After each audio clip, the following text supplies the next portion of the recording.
Everybody, we're about to get started. We got a couple minutes.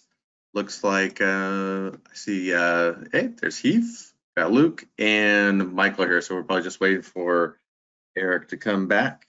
He didn't know. I think he was going to do double duty this at B-Sides this year. So we'll give him a minute or two, and we'll get started at 2:45. Michael, Bryant, what's going on? Hello, sir. How are you? Good. How you been? Doing pretty good. Good. Trying to survive the homeschool Rona times. Yeah, how that's been going for your kids? Thankfully, it was over Tuesday. Yeah, we're trying to. My granddaughter, boy, she struggled because she's a social butterfly, and so she's smart. But I think we're going to be doing some extra work this summer. Yeah, same here. I mean, it's interesting. The environment was not conducive, right? Because he associates home with right play and relaxation, and not necessarily school, right? So I think he needs that structured school environment that's separate from here. Right, exactly. Yeah, they all do. And he was playing football, wasn't he, before? Baseball, yeah, all that stuff got canceled, and yeah, it's been nothing anybody else hasn't experienced, I'm sure. Right, exactly. No, I can't do anything about that. So, what's going on, Luke? How are you, sir? How you been? Gentlemen, been pretty good. Thanks for handling that other track earlier. I appreciate you stepping in for that. My pleasure. For sure. So, Heath Adams, boy, long time no see. How's it going, gentlemen? How you been? Good, sir. How are you? Good. Oh, now we can definitely hear you. Perfect. How's Nahumsack? It's busy over there. It's going crazy.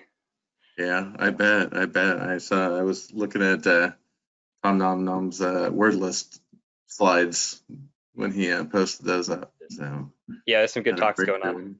Yeah, good. Yeah, I can't wait for Jason's doing his thing tomorrow too. So that yeah, the methodology version 4.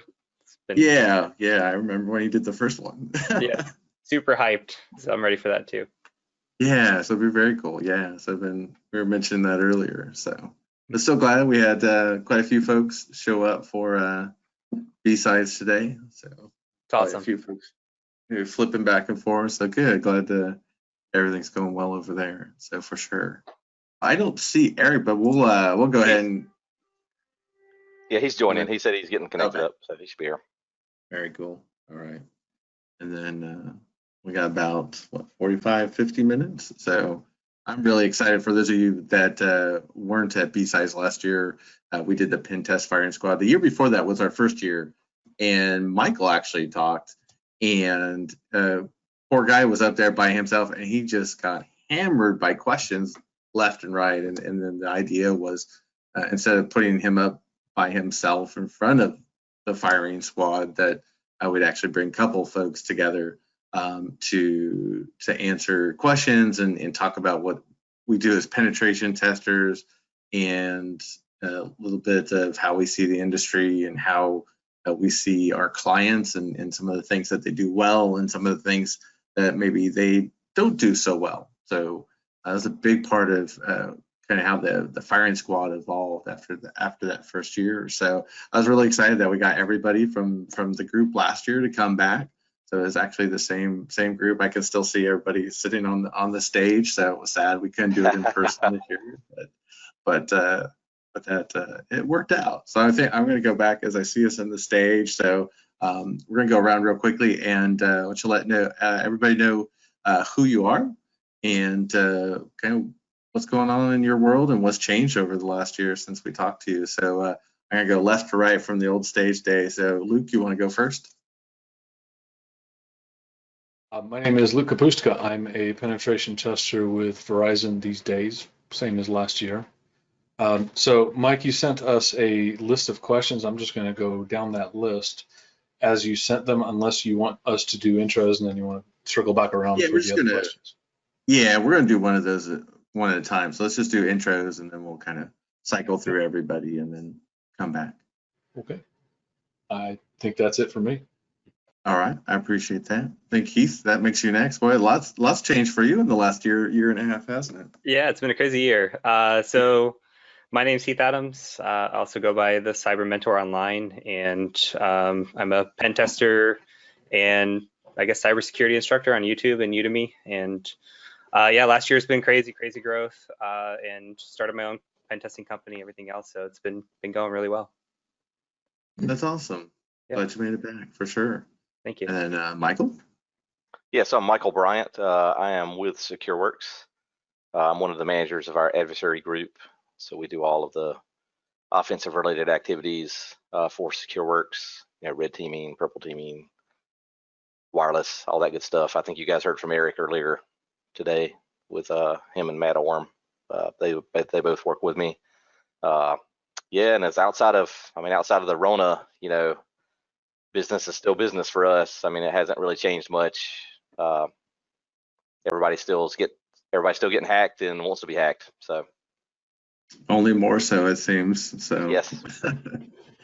Thanks, guys. And there's Eric. We actually got him on video. Look at that. Yeah, I had to reboot. I don't know why it wouldn't let me join. I could hear you guys, but yeah, I don't know what's going on. Anyway. You sound like a horrible smoker. Yeah, probably fun. Hey guys, I'm Eric. I'm a principal consultant. I do mainly wireless testing. Yeah, if you didn't hear my talk, I'm sure it was recorded, but yeah, I like to do our wireless testing and leverage to get internal. So yeah, we appreciate that. We can make it out. It's just it's almost like an old Battlestar Galactica robot. It is. He's got the old school Battlestar. So. That's right. Yeah, it does sound like a smoker with the little device up to the throat. So that better? Yes, that's better. Perfect. Yep. Yes, awesome. So like Luke had mentioned, yes, we did send out a list, kind of basically the same questions that we had started to talk about last year. So curious to see how you guys have seen penetration testing grow and change over the last year and a half, and not only just penetration testing, but also bug bounty, since we really see those two fields not become necessarily one, but there's so much overlap and so many great, I think, resources and tools that both of those traditional, different communities can take from each other. So, Luke, you want to start us off? Certainly. I think overall the evolution is following the demand of the client, the demand of the customer. And certainly the latest demand has been an exodus outside of actual physical offices into homes, into the employees' homes. So I noticed that we're doing a lot of different testing related to that. We're doing less physical, less wireless, less internal pen testing on site, and certainly more external and more phishing and VPN testing, definitely. It's interesting that you bring up the bug bounty aspect of this. Bug bounties and pen testing is, of course, very closely related. Just recently, I read I guess a report, you could say, that BugCrowd put out, and BugCrowd was saying that they're trying to get into the crowdsourced pen testing field, for better or worse.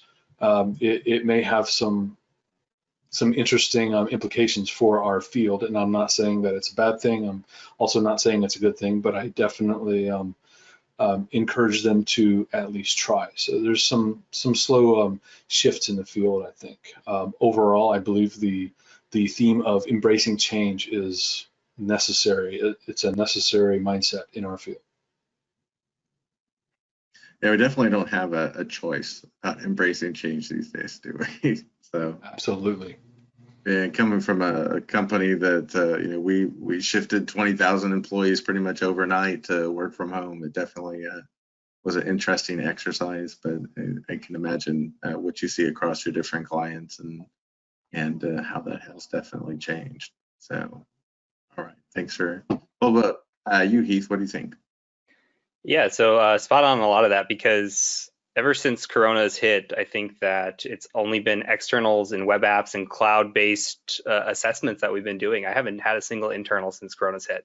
Nobody's in the office, so you can't really do the same that you usually would. And then I guess to add on to that with the crowdsourced and from BugCrowd and those, I am actually this week actively working on one of those platforms, crowdsourced pen testing. So they are doing it. They are moving forward. It's very interesting how they're doing it, and I think it's a step forward that they're getting into the game too. So there's going to be, I think, a lot of players, and they're kind of merging from not just bug bounty hunting, but also doing pen testing. And we're doing bug bounty hunting is all about impact. So what can you find me, and how is it impacting this application? Where pen testing is like best security practice overall. So I mean, it's weird being on a platform like that and not hunting for impact, but actually going back and doing, pen testing and finding low things you would never get a bounty for, but just low findings and everything, and reporting those too. So it's definitely interesting, and they're definitely coming into the pen test game as well. Yeah, interesting. Yeah, kind of be very curious to see how it evolves over time. All right, Eric, what about from your perspective? Oh, we can't hear you now. Can't hear you. I've definitely seen it in this last year. I feel like a lot more MFA. Before, it used to be one of those things that, I feel like it was the exception that clients had two-factor, but I feel like everybody's been moving more to like Office 365 like platforms, which are a lot easier to set up MFA, and that, they all have either rolling codes, they do some kind of duo. So I've seen a lot more of that, which is great. I mean, at the end of the day, it definitely makes our testing a little bit harder, but it's way better for our clients. So that's always good to see things trending and moving in the right direction. Definitely, I would say that like all of our physical stuff has obviously slowed down just because no one is in the office. But as far as people doing bad things, I mean, there's still plenty of adversaries out there. We still do all of our internal, external. We have our remote, wireless testing platform thing. So we still, even with that, we still get some wireless stuff here and there. But I feel like, especially too, given some of the major hacks this year, that it's becoming more commonplace. If I say like, oh, I'm a pen tester to somebody, like a general human, not in our industry, will know what that is, right? Which is kind of surprising. And people are more concerned, I feel like, about their data, and like my younger cousins who are internet natives. They're like, oh, I'm not going to give this, I'm not going to sign up on this form with my email. Like, who knows what I'm going to get, right? So I feel like people are becoming more aware. They're understanding the value of their data and what that means. So that's kind of my personal feeling as far as the whole bug crowd and crowdsourced pen testing. Honestly, I think the more people we can get in the space, the better. I think you add more people, all boats will float. So. That's good. Yeah, no, I think, definitely the more the better. It's interesting how, I think pen testing is evolving. Traditional pen testing is evolving in some aspects. Bug crowd, is, or I should say, bug bounty programs are evolving. I always say that, don't I? And we can see a lot of tools, especially I think from the traditional pen tests that come out of the bug bounty community. So I think it's pretty incredible. But and it's good to hear that your cousins aren't already disenfranchised by breach fatigue. So it sounds like they're actually learning their lessons instead of kind of ignoring them. So that's good. Yeah, and those are honestly my favorite clients, where you come back year over year and you can't just reuse your last report because they've patched this, they've disabled that.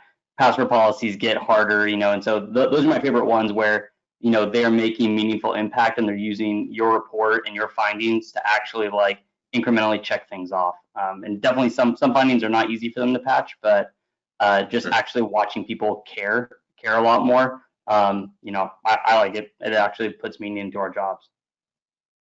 Yeah, where your work is actually being used. People actually using it. Yeah, becoming meaningful.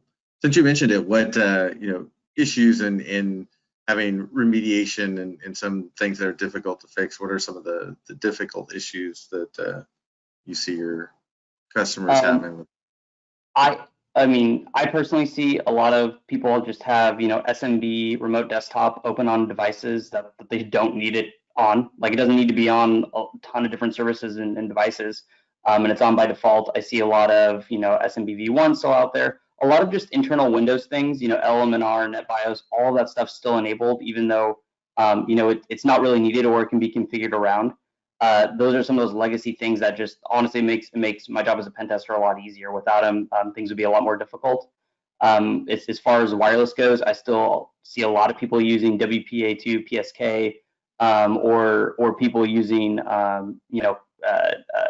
what's called WPA2 Enterprise without client server certificate validation, which is killer. It's almost even easier than PSK sometimes. So when you see that kind of stuff out there, the industry is not something that can change overnight. And I have the luxury as an attacker to not, like I just have to use a new tool and spin it up and go. I don't have to worry about a dozen sites across the country that I have to keep updated, keep supported, make sure devices enroll themselves. So it's definitely harder to migrate to some of that stuff. It's not as easy as, hey, patch this and you're good to go, because there's a lot of other business requirements that I'm not privy to, right? So that's just kind of what I see, though.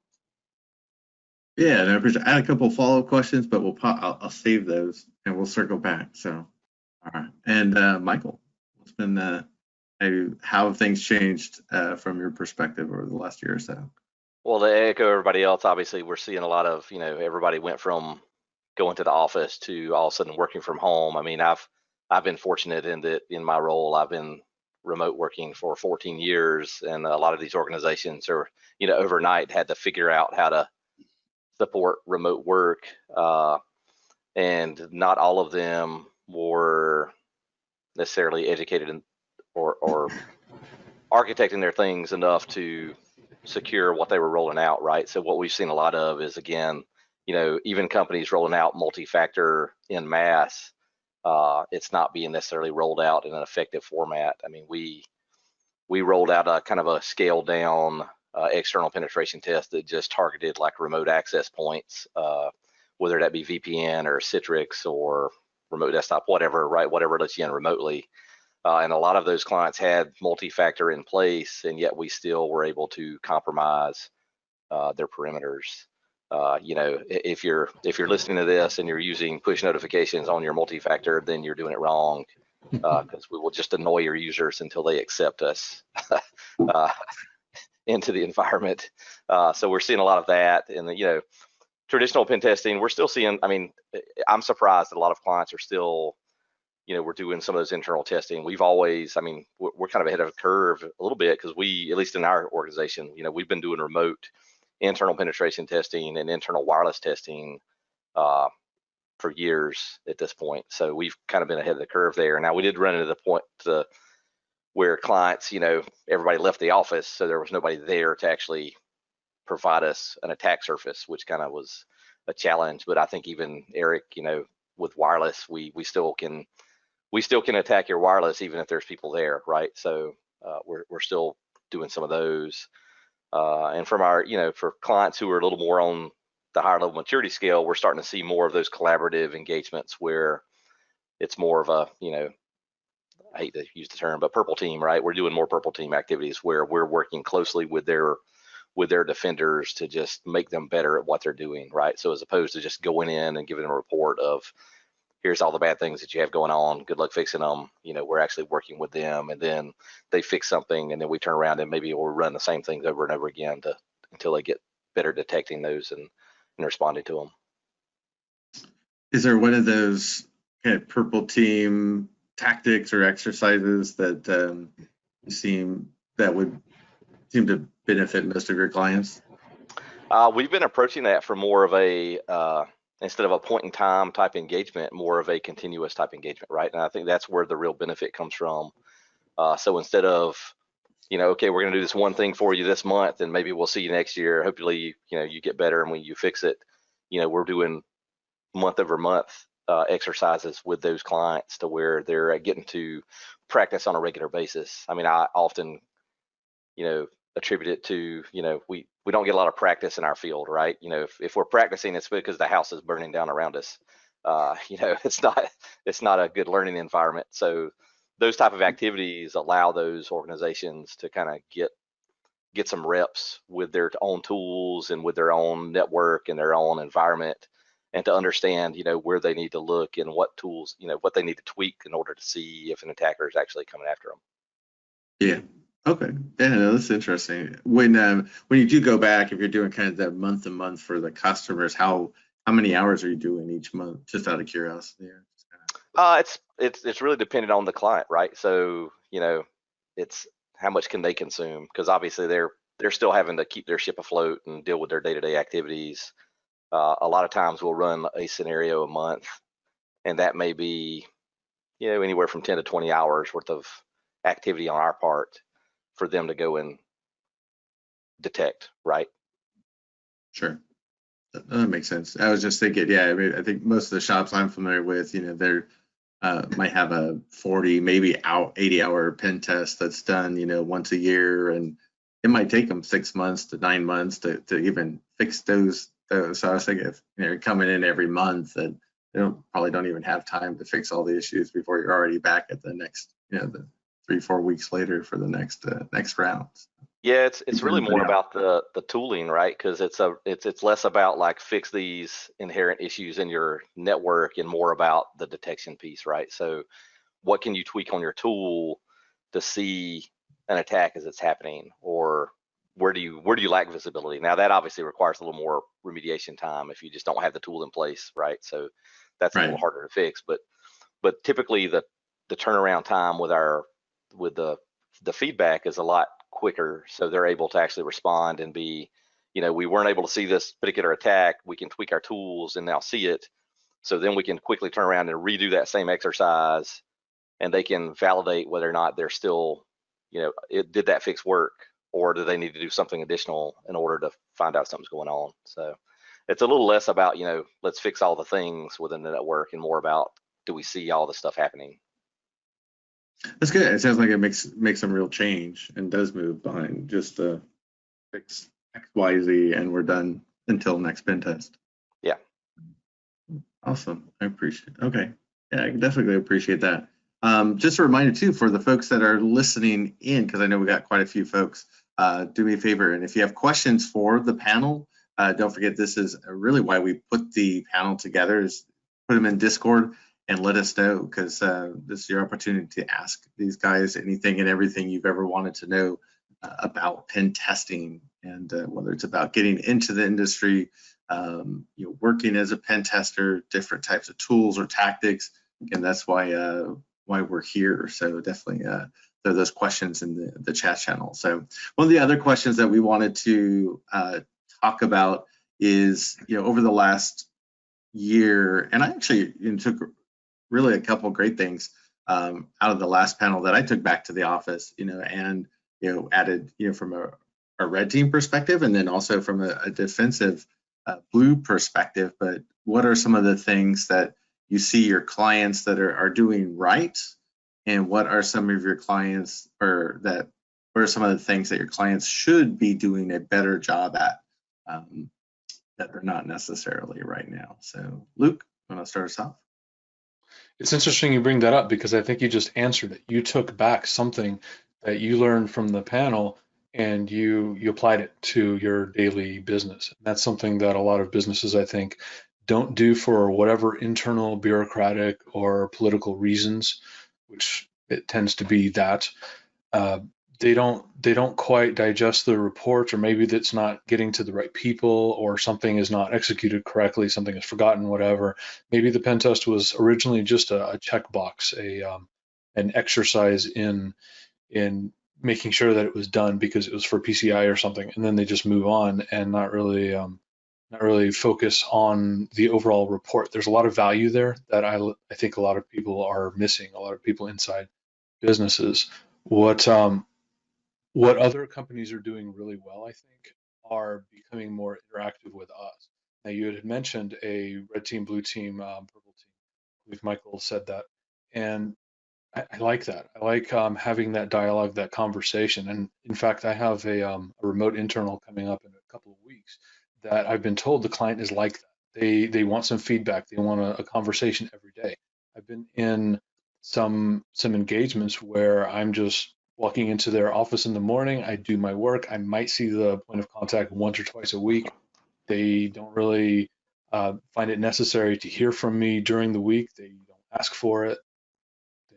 They don't offer much feedback. Now, maybe there's a positive out of that. Maybe they trust us to the point where they know us well enough that we're not going to destroy their network or do anything that would cause them an impact in their business.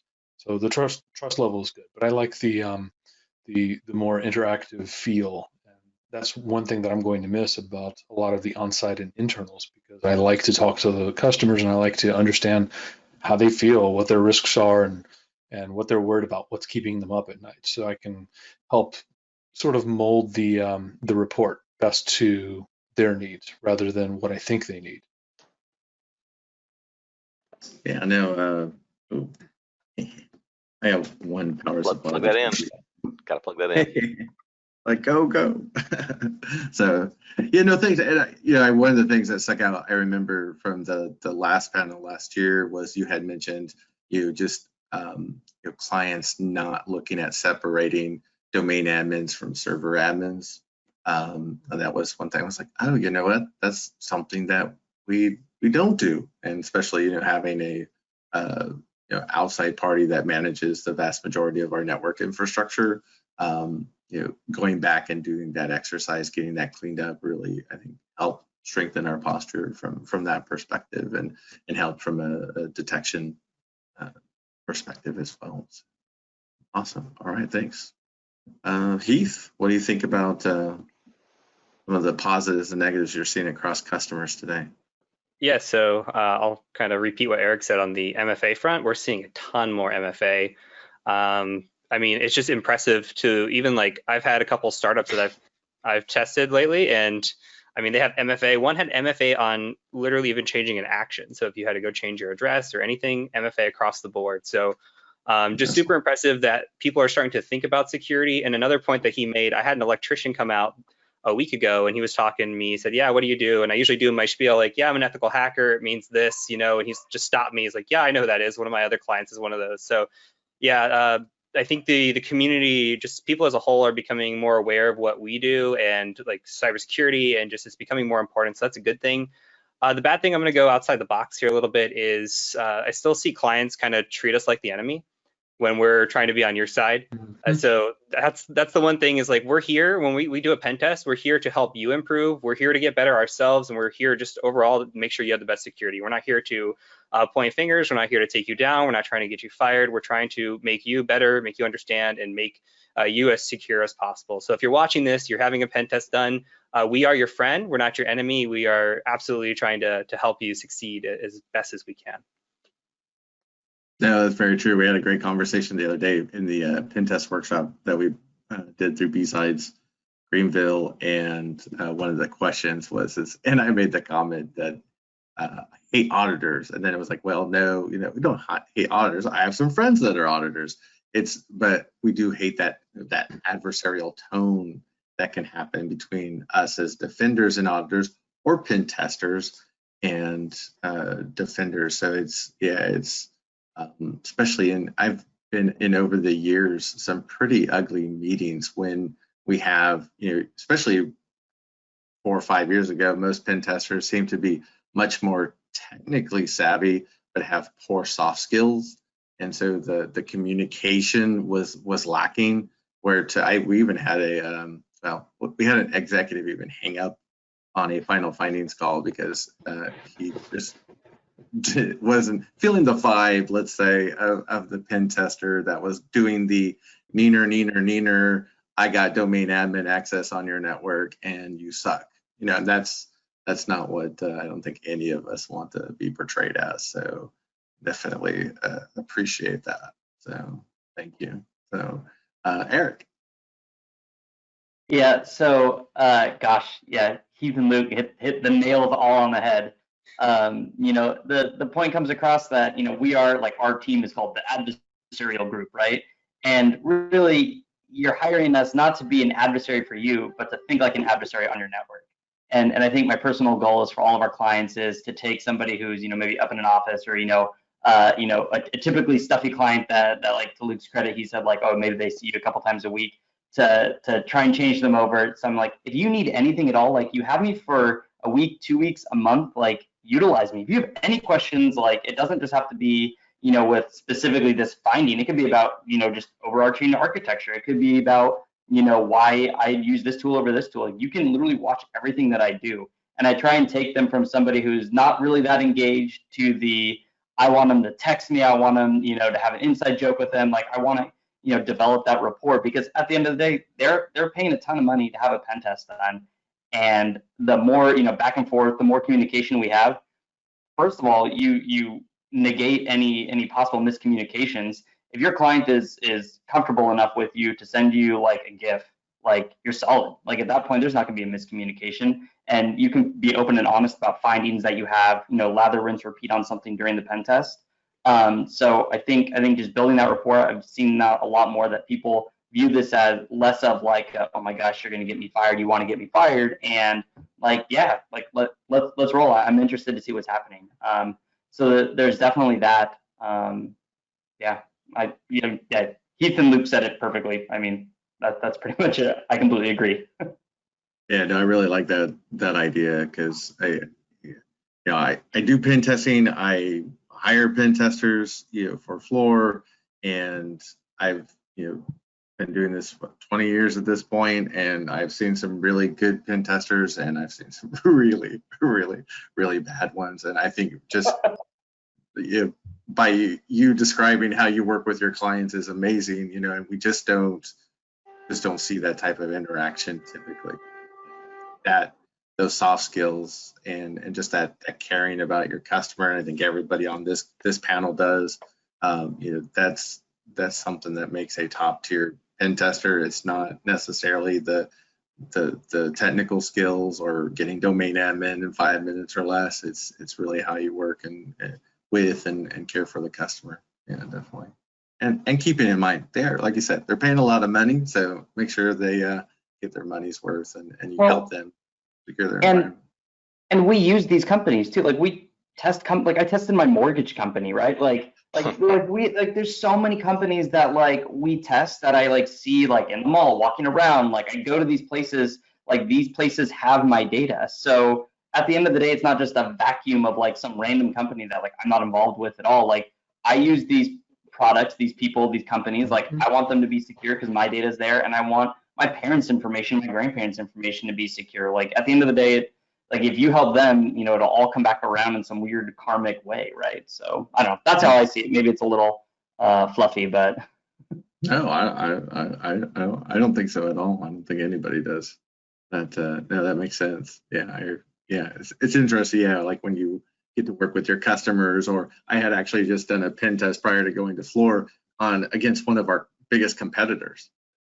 And then, I had no idea I was coming to work for floor, and realized, and I knew kind of exactly the type of environment I'm going into, and because I had done that previous test. So not exactly the same, but kind of related. So, all right, Michael, what do you think?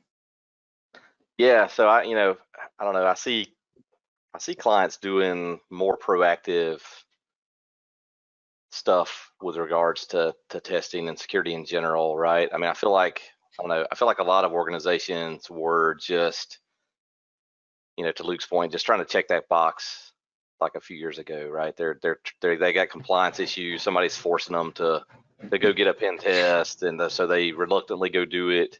But I feel like, over the last year or so, I'm seeing more clients that are, we always ask the question, why are you doing this test, right? And is it PCI, is it HIPAA, what's the reason? And a lot of times we're getting that answer back is just, we just want to know, where our weaknesses are and what we can do better, right? And I feel like that is a big change for everyone, right? As people take security kind of more serious and less of a burden. So I think more of that mentality will help both your organization as well as to your and Eric's point, to all of us, right? Because we're all customers of most of these organizations, right? When I see somebody get breached, I'm just like, great, there's another. Hopefully that password's strong, and thank goodness it's random, right? I get the same feeling with those as well. But yeah, I think the proactive approach that I'm starting to see with a lot of clients is kind of is heartening to me, at least. And then as far as what they're doing wrong, it's similar things, unfortunately. The passwords they still suck.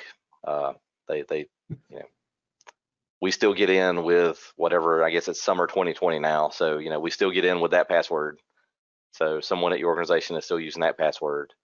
And again, even with the multi-factor, it's not a silver bullet. It is not going to keep everyone out if you do not have it configured correctly, right? We're still abusing your perimeter with your two-factor authentication that you do not have configured correctly. So even though you go buy the tool or have spent money on something, make sure you take the diligence to make sure that it is configured correctly and working the way it's supposed to. And then you may need to hire somebody to think about a threat model of all the different ways that can be abused, because maybe you don't necessarily have that experience, but there's definitely people out there like us who are thinking of ways to abuse all the things you have in place, and we will find those weaknesses. For sure. And password spraying for the win, right? Yeah, always. Yeah. I mean, two-factor slows us down until we can annoy your users with their push notifications, and then it wins. Don't worry about works really, really well for that. Somebody just leans over and is like, just make it stop. Right. Yes. Quit bugging me. Quit bugging me. And then we've also we have seen with the remote access engagement we actually ask, because we're doing it in a short time period so they can find out what's wrong quickly, and we actually ask for a user list up front, and we often find users which they're not enrolled in two-factor even though the organization has two-factor, and then they are for whatever reason enrolled in the remote access group. We had one that was a print fax service account that didn't have two-factor authentication enabled for it, but also was in the remote access group, and we guessed the password for it. It's like, why is that even a thing, right? I mean, something somebody set up like 10 years ago, probably forgot about, huh? Yeah, pretty much. Yeah. Facts for the win. Right. Then we have a couple questions coming in. So I want to throw a couple of these out for anyone. So let's see, question from Charlie. In the past couple of months, instead of blue, red, or purple shirt, how do you think, or have you seen that COVID and work from home has had an increase on the other side of the coin, like in script kiddies or a rise in hackers? I think we kind of know what you're looking at, but I mean, it's like any event, right? I mean, the low-hanging fruit is let's go take whatever's going on and wrap our attack around it, right? So let's find whatever scam we can use with COVID and target those people who are going to respond to that. I think we see a lot of that going on still. For sure. Yeah, definitely. Yeah, what COVID scams have they continue to grow exponentially. So everybody just wants to, click on this and click on that. So anybody else want to take that one? Or not?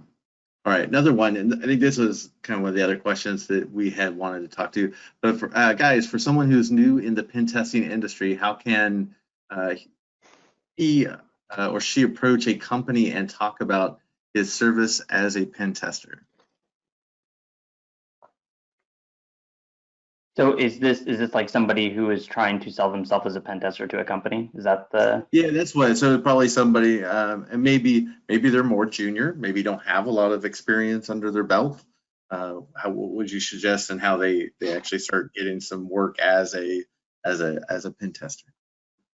I think so. I think, at least for me, a little bit of that is just start talking to people, right? Like just start going to conferences, talking to people, going to companies. Don't go in with the expectation of you're trying to sell. Just go in with the expectation that you're going to have a conversation with somebody, and just start asking them questions. People like to answer questions, and then shut up and listen. I think that's really what it comes down to. And depending how junior the person is, find where your weak spots are, and see it. If you're lucky enough, you can find a company that'll pay you to learn on the job. I mean, I learn every single day, so that's one of those things that I'm incredibly fortunate to work in an industry and for a company where it's just like, I have no idea what I'm doing. Luckily, I have a lot of smart people that I work with, because it's impossible for everybody to know everything. So, and then try and swallow the imposter syndrome as much as possible, because every single day I feel like, well, someday they're going to figure out that I don't know what I'm doing. Yeah. I mean, that's yeah, hard to do sometimes, I mean, I agree. I mean, I still have imposter syndrome, and much to your point, Mike, I've been doing this for 20 something years too. So, you know, sometimes I like, wow, people still pay me to do this stuff. This is crazy. Yeah. But, you know, I think I struggle as a manager hiring people that are junior because we're all remote, right? So like I don't have somewhere where I can bring like junior people to like train them or teach them how to do what we want to do, which is a little bit of struggle for us. But I would say, you know, if you want to be a pen tester, you know, you may have to play more of a long game, right? Because it is hard to get that experience without having the experience, right? So you have the chicken and egg problem. You know, maybe you got to play a long game where you identify the company you want to go do pen testing for, and maybe they have other entry level positions that you can get into, whatever that may be. You know, maybe that's the play to get into it. So then you can then show your passion. And for us, you know, because we do that internally, right? You know, our entry level position with SecureWorks is the SOC analyst, right? That tends to be the people that we hire out of college, fresh into the workforce. And for me, you know, we brought over quite a few people from the SOC that have shown, you know, hey, they'll contact us. They're interested in pen testing. They show the passion. You know, they've proactively gone out to get, you know, the offensive security certifications, you know, that kind of stuff. Plus, you know, networking. I mean, at the end of the day, it's all networking. You know, who do you know? You know, how do you influence them to help you in your career? Yeah, I mean, that's a big part of why we have B-sides, right? I mean, it's all yes, exactly. Why I started, you know, ISA, you know, in Greenville, because when I moved out from San Diego, I remember leaving San Diego and people telling me, hey, here's my card. We have offices out here. One of the guys actually was from SecureWorks, said, hey, we have offices in like Charleston. And of course, nobody knew where Greenville was. but I mean, it was just awesome to have those connections and realizing, yeah, that you can have that network, and that's how we get most of our jobs. So yeah, definitely. So Heath, any suggestions? Oh, sorry. Well, I was gonna say, ironically, my last in-person B-sides was B-Sides San Diego in March. So. Oh, was it? Yeah. Very Before cool. it all shut down. Always good to go home. So, Heath, what do you think? Yeah, so networking's been touched on quite a bit, and that's kind of where a lot of my interviews came from when I was, you know, just first getting started, was being in Discord channels, being in Slack channels, helping out other people and just getting known that way, and being that passionate person that Michael was talking about, just, you know, wanting to get into the field, and people recognize that, and you never know who you're going to talk to or what seed you're going to plant that might show up a couple of years later. Even jobs I got after that were just people that I've known, met, worked with, and you have to make sure that you don't burn any bridges, and you just make friends and network, and it'll turn out really well. On the technical side, from one perspective, is you just got to put yourself out there. So who cares? All these job applications say 5 years, 10 years experience. Just apply. Nobody cares. Just apply. If you get rejected, so what? Just, you know, apply again. Like, just keep applying. Something will stick. You'll get an interview. You're going to do terrible. You're going to get beat up. You might not get the job, but you have the questions in front of you that you just got. You can go back, study where you were weak, and come back and try again. Another advice for interviewing is always write down the questions that you don't know. Don't ever lie about it. Just say, hey, I don't know, but I'm willing to go learn that. Go write them down. And I've had second interviews, specifically North State, actually, where the second interview, Brandon Martin asked me questions from the first interview that I didn't know, to see if I went back and I was learning and I wanted to actually care about the position. So managers will do that, and they will, if they see drive in you, they'll take a chance on you too. So put yourself out there. Otherwise, technically, OSCP is a good way to get your foot in the door, but still not enough. You got to learn Active Directory, learn some web app, really just kind of focus in on what to do next. Always be studying and learning, because that's the kind of field we're in. If you're not studying and you're learning, you're going to get left behind. Even if you're the best hacker in the world right now, if you don't study for a year, you're going to get passed up. So you're going to get left behind really quick. Sure. I think that's all good, all good advice. So another thing I would mention too, especially if you're junior, you know, for me back in the day when I first started, and it wasn't like, yeah, I could show up and say, hey, let alone, you know, people are like, pen testing, what's that? Or you want to break into my systems? What? I actually did a lot of free work.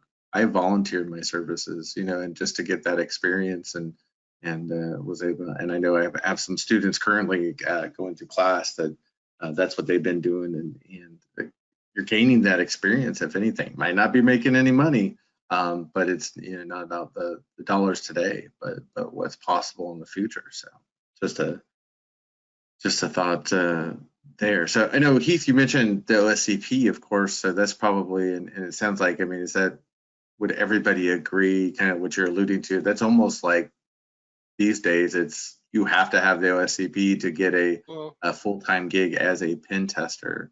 I don't know if you have to have it. It's a gatekeeper for a lot of places, though. So it's almost like education, where I don't think you need a bachelor's degree, but does it help to have on your resume? It does. Same thing with the OSCP. You can get a job without it. It just helps to have it on your resume and get past the gatekeeper and get into those interviews. Yeah, and we don't use it for a gatekeeper necessarily as much as, like, if I see it, I know. I mean, Eric and I both have it, and I'm sure you guys probably do too. I know what it took to get it, right? So I know that's not like I just took a multi-choice test and I all of a sudden have the OSCP. So, we do look at it a little bit closer, but it's not necessarily a gatekeeping point for us. Like we hire plenty of people that don't have the OSCP. We would like them to get it, but it's, because it just shows that level of dedication to the industry. That makes sense. Since we're talking certs, are there any other certs that you guys see a benefit? I mean, seems like there's a few new ones that pop up here and there. There's some of the older tried and true ones, but are there any particular ones that stick out these days to you guys? I mean, to Heath's point, only if you're trying to get past gatekeepers, in my opinion. I mean, it's all a resume, get past the firewall. Right. I always ask because most of the folks I work with are students, right, with no experience, trying to get into the field. So that's, one of the routes that they can go.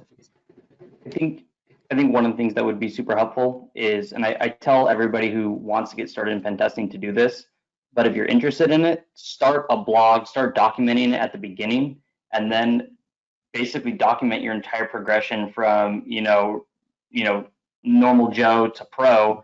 Because if I was, a hiring person, I've been on, I've interviewed plenty of people, and when I can go and I Google somebody's name, because that's what everybody does, and I can see, oh man, this person has a bunch of blogs of stuff that, sure, maybe there's 100 other blog posts that show you how to run this tool, but the fact that they've documented it for themselves because they were just trying to learn that process, I think that's super solid, and it shows kind of exactly what Heath said of just they care about this, they're interested in learning, and that to me is one of those things that if you're a student, if you just document every single thing that you learn, you'll be shocked how in 5 years you've forgotten everything that you documented, and you'll be Googling something and your own post will come up and you're like, oh snap, that person was smart at the time. So I don't know, that's kind of my thought. It's cheap, easy, if not free. It just requires the time, but I think there's so few people that actually do it that if somebody was really interested in it, it's a really, really easy way to separate yourself from the pack of other people.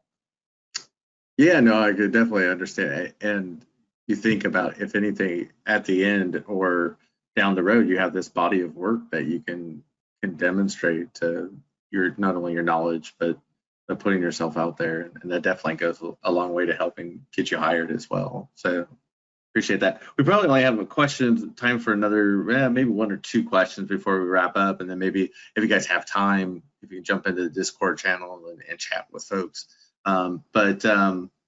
So let's see, what suggestions do you have for a blue teamer to get better at understanding red team methodology without formally doing some type of purple team exercise, I guess is the question.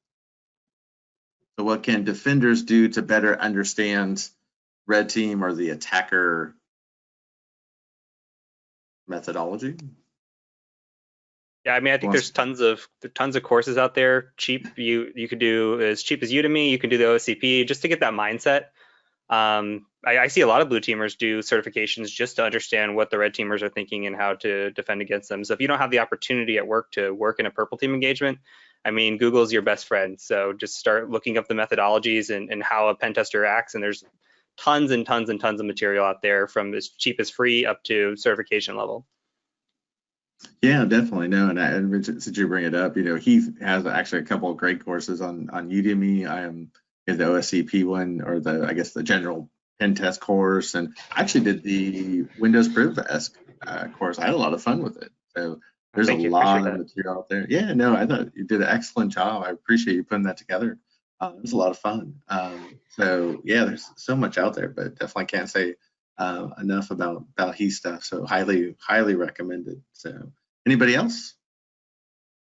I think a fast track would be to consume some of the material that's out there specifically for certifications like Certified Ethical Hacker. I'm not saying that one certification is better than another, but some of the material is easier to obtain. CEH, Pentest Plus, or some of the others. OSCP is a little more difficult to just go out and buy the book from Amazon for $50 or less, but some of the others you can't, and that gives you a really good foundation for some of the methodologies, some of the terminology that's used, some of the ethics and other important legal concerns that one should definitely focus on when going into this, changing more from a blue team to a red team. Sure. Charlie makes a good point in the Discord channel talking about, I think the idea is, making videos for your employees and showing them a hack. I've done this at Floor, and these typically tend to be, help employees understand, right? It hits home. It's like, here's how we get your password for Wi-Fi, right? Or here's how we get your Active Directory, like you mentioned, the summer 2020, or we do Floor 2020, right? Or 2020 Floor. So having those videos and showing them that, or if we have phone calls recorded of us social engineering our own employees over the phone, and you can play that back when someone gives their username and password over the phone. Yeah, that really resonates with folks. One last question, and then again, hopefully you guys can jump into Discord, but what kind of home lab environments do you use for practicing pen testing, and what elements do you find most useful for home lab setups? Anybody? I can start. So I've got just a VMware, and you got to have space like RAM and stuff for it, but I've got like one Active Directory, one domain controller, and a couple of Windows machines that are all spun up in a VM, can practice Active Directory attacks. People have actually gone out there and made blog posts about this on how to do it in Azure, and Azure gives you like $200 for free for a year. So there's ways to do this for free without utilizing any of your system resources, and you can still go out there and do it. So if I want to practice something or a new trick or technique that I see, I'll just go throw it in the lab and give it a go. Awesome, yeah, no, that's a great idea. Anybody else? I would suggest testing your own home network first. Nessus offers a license. I think they give you up to 16 IPs that you can scan your own network. Nessus is one that I recommend because it seems to be the de facto standard as a vulnerability scanner. So once you get used to the idea of running Nessus, reading the reports and understanding how it's running, how it's consuming your network and your local resources, that's a great place to start. And it is your home network. So long as you're not attacking an outside home network, this should be within the bounds of ethics because it's your stuff. Definitely get used to running VMware or VirtualBox, whichever you prefer. You can easily load up a copy of Kali Linux since it's available for download. Just be careful with how you run it, and I would prefer not running your personal information and personal accounts on it. Use it only as an attack platform. Don't use it to shop. Don't use it to check your own email until you understand exactly how it works and how it's built by design as being a very wide open platform without any firewall protection at all, which is good from a pen tester perspective, not so good from a consumer perspective. So definitely look up the Active Directory VMs, as Eric mentioned. I think it was Eric or Heath. It was mentioned. Not me. Definitely a good one. I was thinking of the same thing as you were speaking through that. There are a lot of web application testing platforms like Juicebox by OWASP or you name it. If you were to Google vulnerable web application pen testing, you'll find quite a few out there. Web application pen testing is definitely on the rise that I notice because developers are quick to put out web applications, and in some cases that they're not following good standards in terms of securing those. So there's definitely the infrastructure. There's the web app pen testing. You can also attack your own home Wi-Fi. be careful with that because you may have other Wi-Fi networks in the area, and some of these software tools that I find are somewhat difficult to calibrate and point directly at your network. Sometimes they will attack every network in sight, and that's probably not something that you want to be doing. But wireless pen testing is definitely something that you can do from a home lab environment as well. Yeah, Eric made the point in his talk earlier this morning, you know, that's definitely the best thing you can do is, hey, hack away at your own home network. I mean, everybody's got Wi-Fi at home, so I think that's a great idea. I also throw out there, you know, with VMware or Oracle Box at home, and the nice, you know, we used to have to, even just a couple of years ago, have to download so many different, vulnerable machines to hack away at. Not that there were that many that existed back in the day. But now, you know, with Hack the Box, Try Hack Me, you know, there's some great resources that are, you know, either super cheap or free, that you can definitely get that experience and will help you not only get the experience, maybe you're studying for the OSCP, those are some great resources as well, but also, you know, also reflect some real world scenarios, which is all great. So, gentlemen, thank you very much. I really appreciate you guys for all of you from coming back for B-Sides this year. Hopefully, you guys will be able to do this again next year. We can see what changes over between now and 2022. Hopefully, we'll be able to meet in person. Might not happen again, but we'll have to see. Play that one by ear. But thank you again very much. And again, if you guys got time to hang out in the Discord and answer some questions, there's definitely a few more out there for that the crowd is asking for. And catch you on the other side. But I really appreciate it. Thanks for the time. Stay safe out there. Thanks, guys. Mike. Appreciate it. Thanks, guys. All right. Take care. Bye. All right. So yeah, that was awesome. It was good to get the band back together, so to speak. So thanks for Luke and Michael and Heath and Eric for coming back. That was awesome.